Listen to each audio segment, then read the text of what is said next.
Hello, everyone, and welcome back to Master Sight. And today we got Game 3 of Lone Wolf.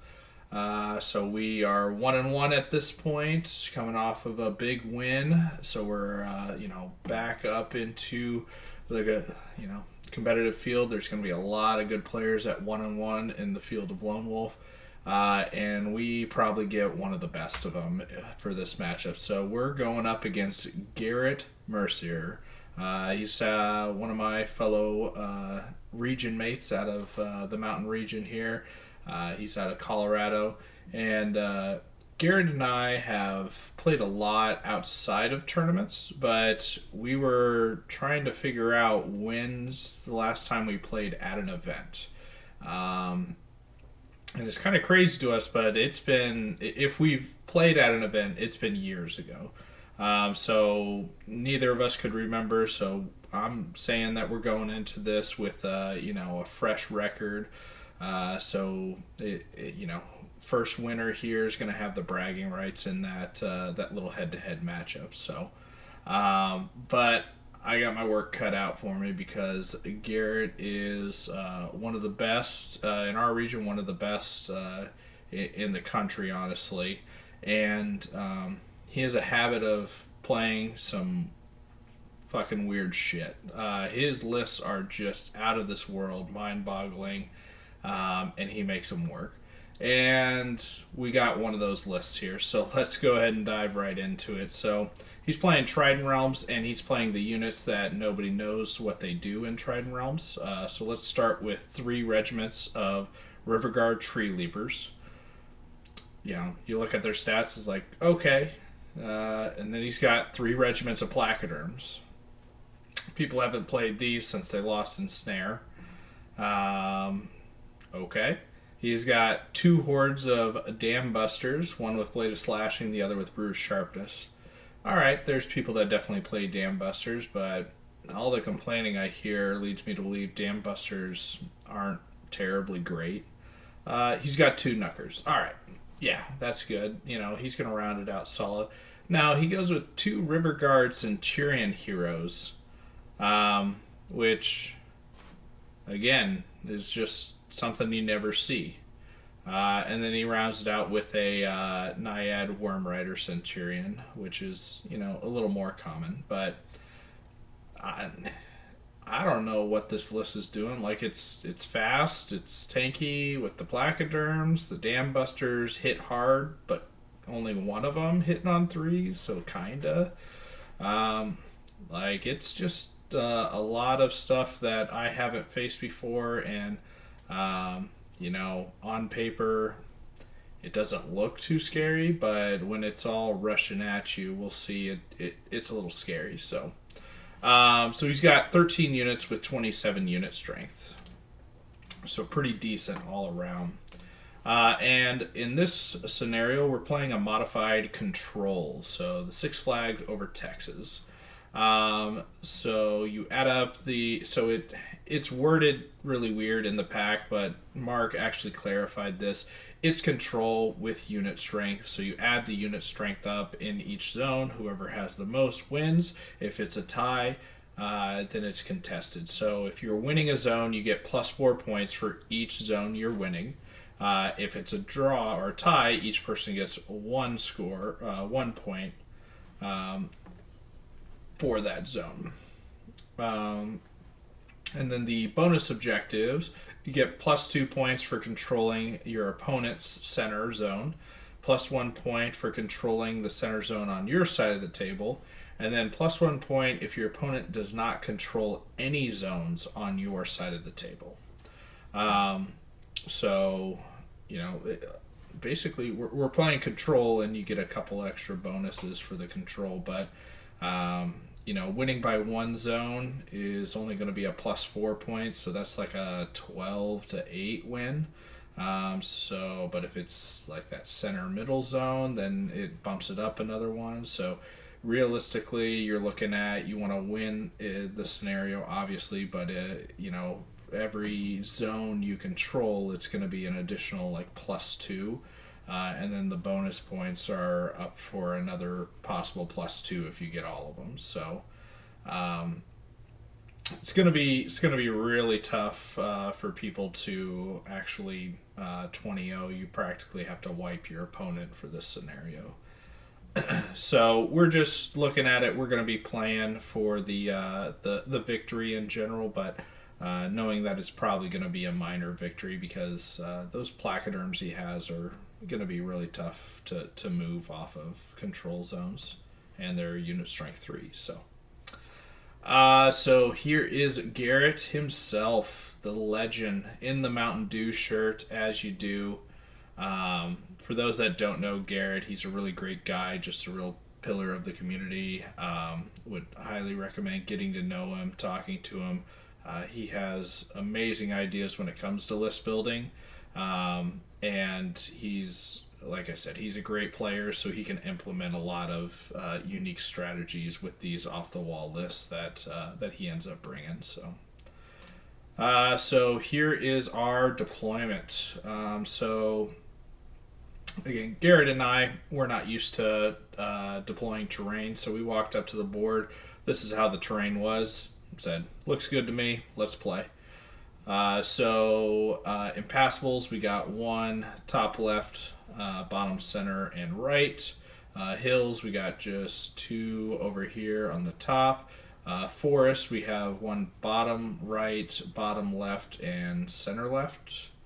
The flat pieces are this little forest and this little rocky thing we were playing. And then obstacles, 1 sitting here, and I'm standing on top of 1 here. So we'll get a little closer look. So deployment-wise, Garrett deploys as such. So he puts out 2 knuckers. Those are the dragonfly things. He puts out 1 of his, I'm going to call them tree leaper characters because I forget their other name, actual name. He has his wolf. He has 2 tree leapers. In between is his worm rider centurion, which for it being one of the fastest things in his army, he's modeled it as a slug. Looks cool, but yeah, it's fast. And then he has break from that because of the impassable, and he has another tree leaper, dam busters, placoderms with dam busters behind, and another tree leaper character over here providing some inspiring. For me, I went ahead and did the normal, so birds, and wolf in the center here. I started deploying these units here because I wanted to keep my options open. If we look at the big field here, I had the ability to go on this side of the building and just play here. But with this impassable piece, it was going to be really difficult, especially if he just moved a placoderm up, and he could use 1 placoderm and block up this entire section of the board, and I'd never really be able to punch through it effectively.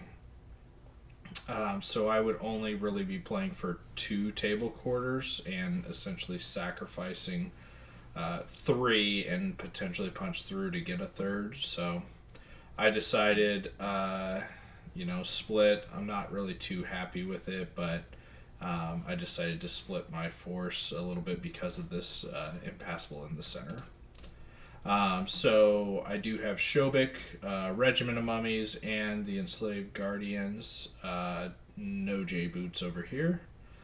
I have a Troop of Mummies and a Spearman unit. I have the Horde of Warriors, and then the what's it called? Big Bird Worm behind it. Sevic Ray sitting over here. Another Troop of Mummies, Spears. The Enslaved Guardians with their nose sticking in the forest. This one has J-Boots. I have the Soul Snare sitting behind the Mummies, and I have the Monolith sitting here, providing some inspiring. So first turn, I didn't get a picture. Garrett's turn are just lightning fast. He doesn't really have shooting at all. So he got the first turn. He pushed up, and this will be my response to it. So his first turn, he moved up the 2 knuckers. Everybody just pushing up a little bit. These guys are stuck their nose into the forest. The Worm Rider Centurion over here. So effectively, if I move up at all with a lot of this stuff, he's going to be able to charge me. And then he pushed the placoderms a little bit more aggressively, marching them pretty much. Yeah, so my response, I moved up just a little bit. I'm staying out of the placoderms and the sharpness. So this is the sharpness horde over on the far right here. So staying out of the placoderms charge range and the dam busters right now, but the tree leapers are going to be able to charge stuff. So, but yeah, I really need to open up my center here to kind of fill in that hole. So gonna open the door this way, put the spears out this way. I don't really like the looks of the right flank. He can simply just keep walking down at me. I'm not breaking placoderms easily at all. So, and I don't really like what he did on the left flank because he's boxing me into the corner and we're playing control. So I have to. I mean, I didn't really push forward, but I feel like I kind of have to. I'm gonna put some shooting into the duckers over here. Yeah, so, but I'm gonna have to let him charge me, and that's what he does. Turn 2 charges. So he's hitting the left flank. I did from the beginning. I brought over the one of the scavengers, the wolf, and then also the worm got moved and positioned in such a way so that I'm going to be threatening the side he was pushing up aggressively. So this is a little closer look, and yeah, he brought in Knucker, which Knuckers against my spear phalanx is really good. He's a monster. He doesn't get his thunderous charge, but he's not affected by the stuff, the phalanx. And I did drain life this one, so I'm hoping that I'll be able to, win that exchange, but we'll see once. And then the stuff that didn't charge, or he did charge, there was a troop of mummies right here that he eliminated with all these guys. He sidestepped with this character. I forget if that was all that he did. I think he was done with reforms. And this is what it looks like on the right hand side after he just nudged forward a little bit. Yeah, there's the post-combat reform. So, sidestepped the Tree Leaper character, backed up his wolf, and then turned to face with the slug.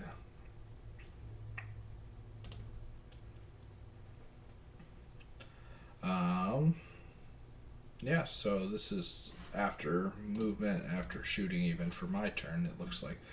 So, I countercharged in with everything. I moved up and then surged into the flank here with the mummy troops. So, that should be very favorable for me. Yeah, I'm only hitting on 6s in the front because they have ensnare. But the flank, I'm hitting, 20 attacks on 4s and 2s. And these guys are only a 14-16, so not too upset with my odds there. I did have to keep backing up over here, and I have it in such a way his +1 to hit, dam busters. I wasn't able to back up all the way, so I had to I had to chaff this unit up, preventing the dam busters from getting in here. So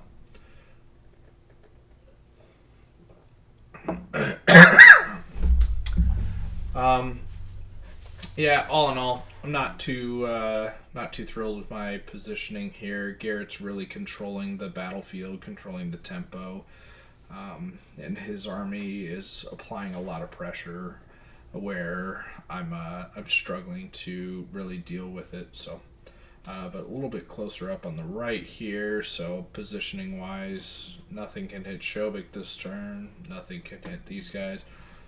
The tree leapers can hit the spears, but I have phalanx because they're flying, so I'm fine with that. And in the left, I ended up charging the Centurion with the wolf, and I popped Cloak of Death. That's why all these things had a wound on them initially. And then just to block up the slug, I charged with the worm, and that allows me to protect the soul snare, or so I thought. Yeah, so after I killed the Centurion, or the worm, not the Worm Rider, the other character, the River Guard guy, that's where I faced. I did kill the Knucker over here. I had shot at the turn before with the Soul Snare. It took a Cloak of Death wound. I was in range of Dread. So I got pretty lucky because I needed 6s to hit it. But was able to get enough out there, and I think after killing the River Guard guy, he wasn't inspired, and that might have been the big thing with that. So Garrett's turn after his movement here. Oh, the other big thing, I didn't break this, and not only didn't I break it, there's only 4 wounds on there. So the mummies came in the flank and did 3 wounds, and it was so painful. The unit in the front did no wounds, so some of those, it's just not my day. These guys didn't do a wound in the first game to really screw me over. Now they're whiffing here. It's just one of those dice days, it seems like. But I did get lucky on the left-hand side, so I can't complain too much. But there were definitely some swingy things that happened all around here. Oh, and then the other big thing as well is I only wavered this Knucker with the Horde of Enslaved Guardians, and I shot at it with the Soul Snare to try and guarantee the kill.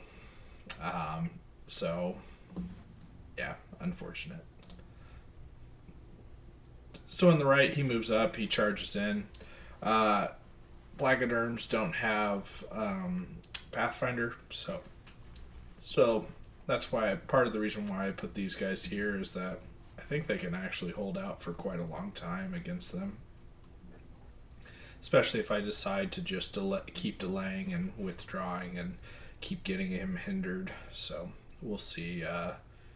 We'll see once here. But he comes into the flank of the mummies there, goes into the flank of the undead worm, and back in the front.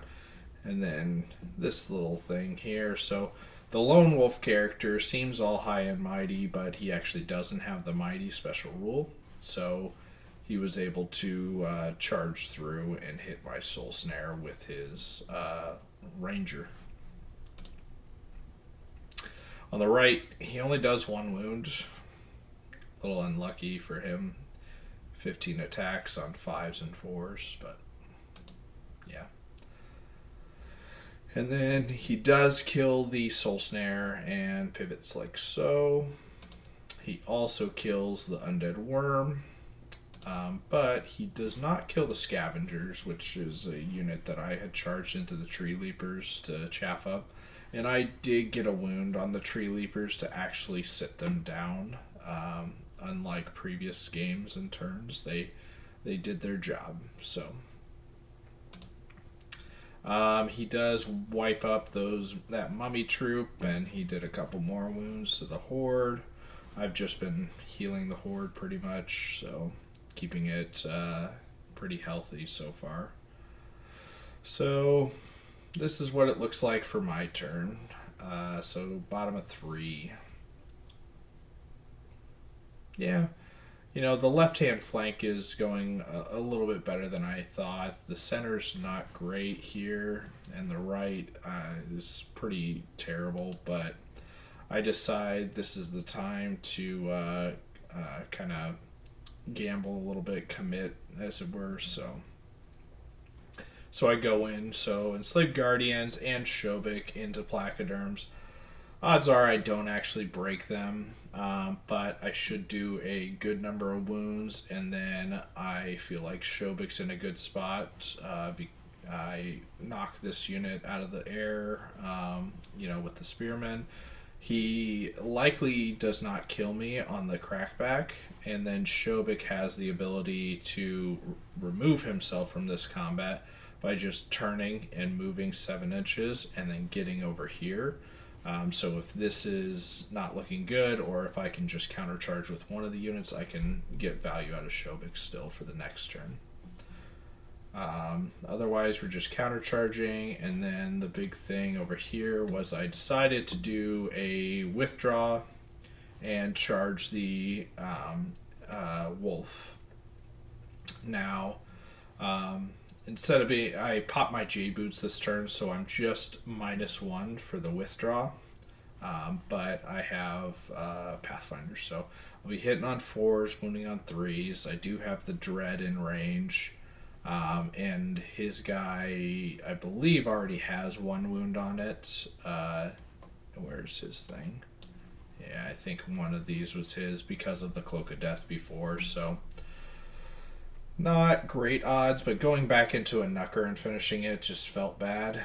And so my Lone Wolf can do that himself, and taking my Lone Wolf into his just didn't feel like enough punch, so I like my odds better with something like this, so we're going to give it a try.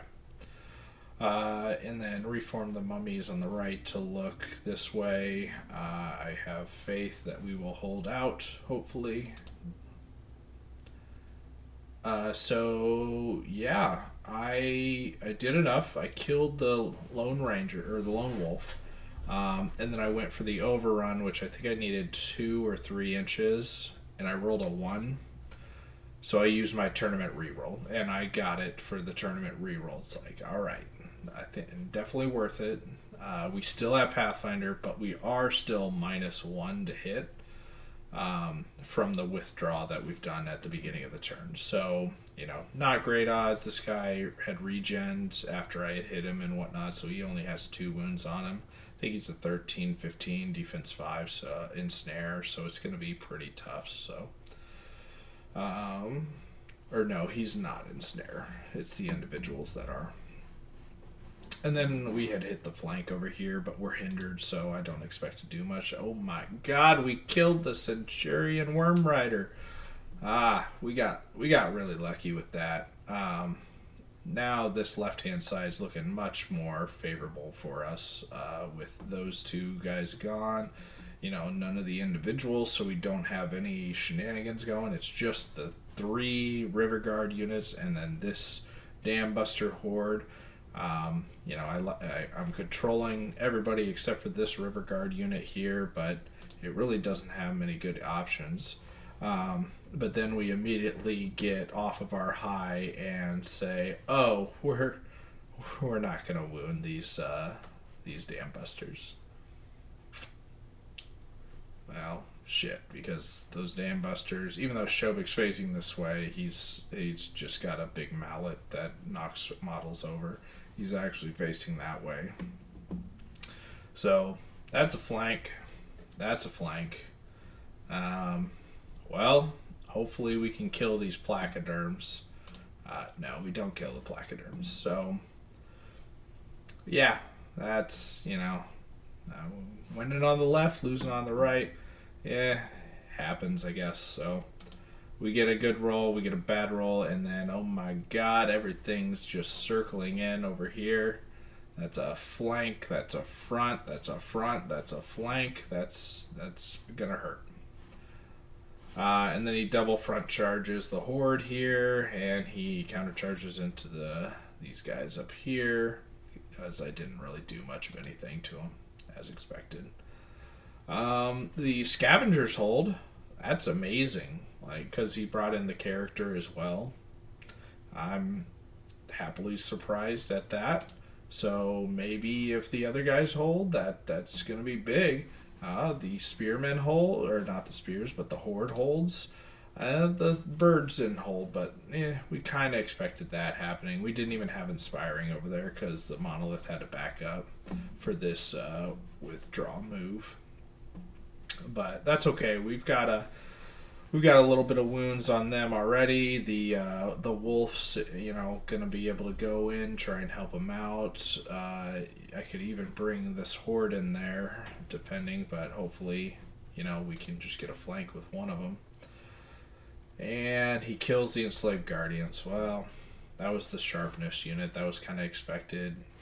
Maybe Shobik lives. Maybe no, Shobik doesn't live. And he turns around just 180 to face this way.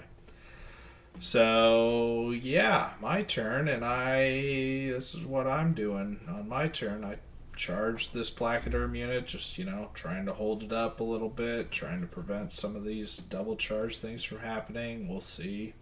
It's probably not likely. I think I was wavered with the birds over here, so he had turned to face this way, and these guys are still facing this way. So yeah, my right flank's all but crumbled at this point.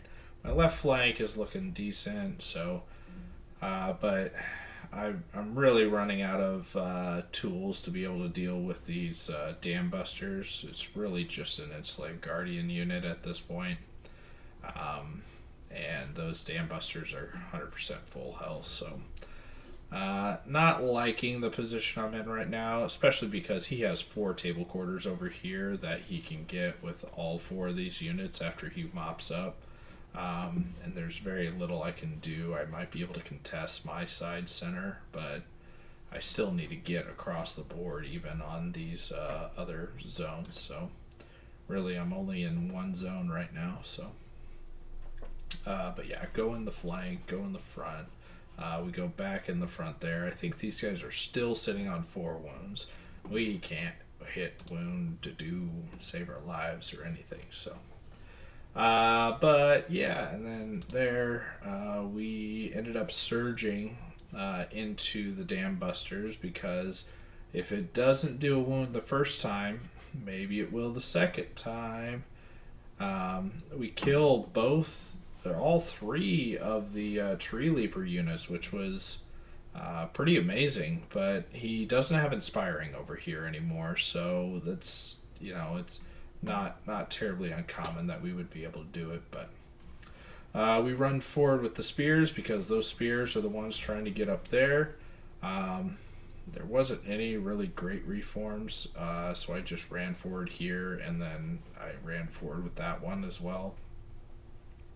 So yeah, and after we killed this guy sidestepped just to get a little closer towards the middle.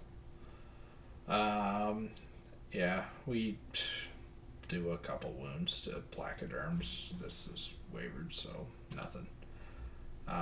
So this is what it's looking like at the top of Garrett's turn. What is this? Turn 5, I think. Top of 5 now. So yeah, after turn 4, it's still not ideal. Oh, but we do a wound to these guys. So yeah, we came back strong. I think we did a few wounds, 3 wounds with it. We're overperforming now. We're making up for lost woundage. Yeah. So then we skip forward a turn. So basically what happens here is Garrett, he moves his character, flies him over here. That leaves him room to double charge the mummies with the sharpness unit and the placoderms. And then he turns to face this way. He goes back into these guys, but I don't believe he breaks them. No, he doesn't break them. So what I end up doing, and I apologize for the lack of pictures, is I run forward with the horde. I then angle the enslaved guardians in such a way that they're going to connect with the flank of the dam busters. And I moved them forward 6 inches. So I have a surge from a monolith and a surge from Shobik or Sevik to get in there. But before I even do that, I charged with the, this guy is just within 16, the wolf, which I can see over them here, and the spearman that held out hit the front. So that ends up looking like this. So skeletons moved forward, pivoted. I charged, individual got around and whatnot, and hit the flank and reposition like so. We protect Sebek as best we can from this little bastard here, but they can't even see him. So, and the monolith is moving over. So, and this unit moved over. So our goal here is this unit is straddling the line right now on turn 5. So on turn 6, I can identify, oh, this horde is going to be able to get there, or I can move them up or down however much I need to and get them there. The line for the 1/3 is effectively, loosely, like right here. So I think the spear regiment is over and in, possibly. We'll see a token out in just a moment. But and then my monolith is sitting in a spot where he says, I'm on this bottom left, but I can jump into the bottom center if needed. So, so that was my turn 5, I believe. So Garrett's turn 6, and I hadn't finished reforming, so I finished reforming. He double charges the front here with these guys. I think I was unwounded at the beginning of that, and then he finishes off everything else over here and turns like so. These placoderms, you'll see this is the token spot. They're on the bottom right, in the bottom right, and then he has 3, 6 in the bottom center, and then he has 3 in the top center. So for my right flank crumbling as hard as it did, I was able to bounce back with the left flank breaking through effectively at the same time. So this is actually a game. He has 3, I have 2 for sure, and I need to contest or take away a third of his. So, and the only real possible way of me doing that is if he doesn't break the enslaved guardians, and that's what happens. So these sharpness guys had been just lights out rolling this entire game in the few combats they were in. And this is the one combat that they didn't just roll average or even a little bit above average, because coming in, hitting on 3s, wounding on 2s, they should hit 12 times, do 10 wounds. The character then should do another 1, possibly 2 wounds. So if he does 2 wounds, you're looking at a 5 twice. And I forget exactly how much he does, but I'm pretty sure he was a little under. I think he needed the 7 twice, so he only got 10 total. So I got very lucky to be alive and have a possibility on bottom of 6. So a little close up here, and here we go. So this dice here represents the table quarter. So everything this way, yeah, yada yada. So I have 6.5 unit strength over here, where he has 6. So I'm winning this bottom center right now. I have this guy in the bottom left, and I have this regiment that pushed up in the top left. So I'm winning 1, 2, 3 right now, and I am contesting this because we have 3-3. This unit is in that top center, and Garrett has 1 controlled and 1 contested.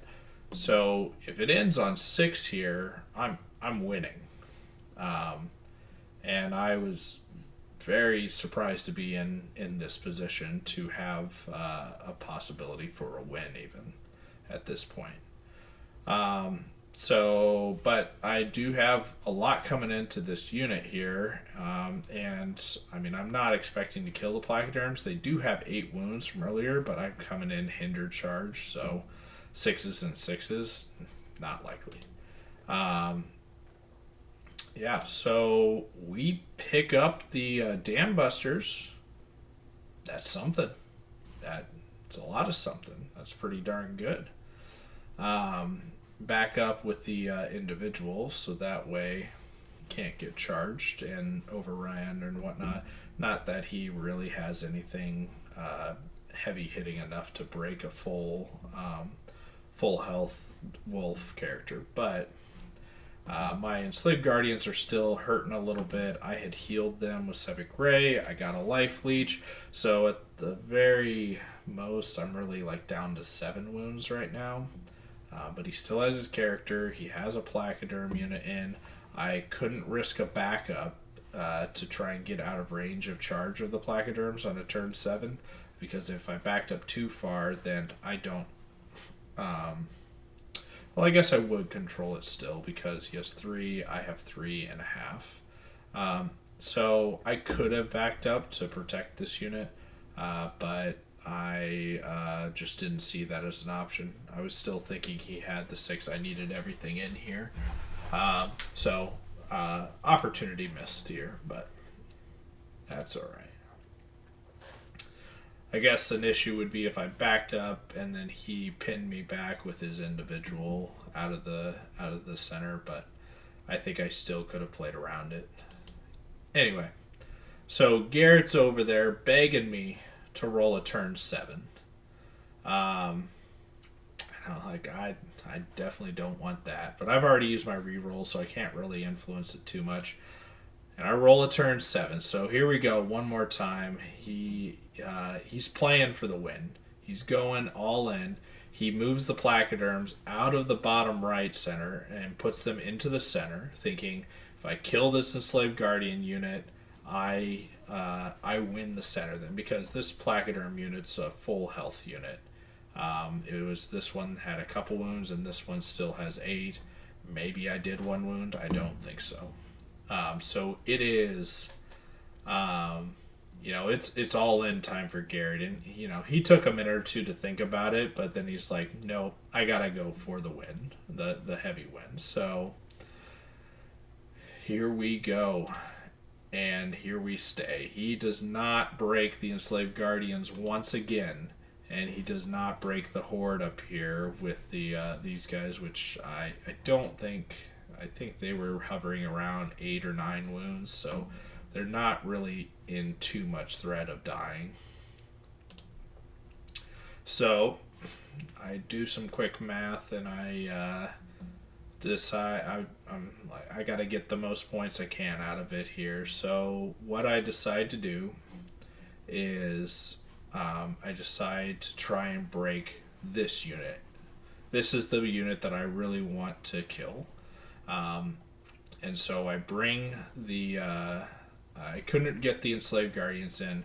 The skeletons hindered, wasn't really going to do a whole lot, so I commit the wolf into the flank of them. And then my goal here, I sidestepped these skeletons down into the bottom left. I moved over the monolith, so it is in the bottom center. So I have 3, 6, 7 to his 3, 6. So I'm winning the bottom center right now for sure. At the very least, if I don't break this unit, I have the top center. So I'll have the top center, bottom left, middle, bottom center. So I'll have 3 spots. If I do break this unit up here, there is no unit strength there, so there's a chance that I back up, and I think I needed a 2 or 3 on my back, a D3 for backup, to get into the top left with this horde, and then I would get 1, 2, 3, 4. So that's what we're looking for going into this. This combat here doesn't actually matter. Kill points don't matter in these scenarios, So, but I do it anyway, just for fun. I go into the individual on the counter charge, thinking, kill it, get an overrun. Again, doesn't really matter, so I'm just having some fun, doing some things.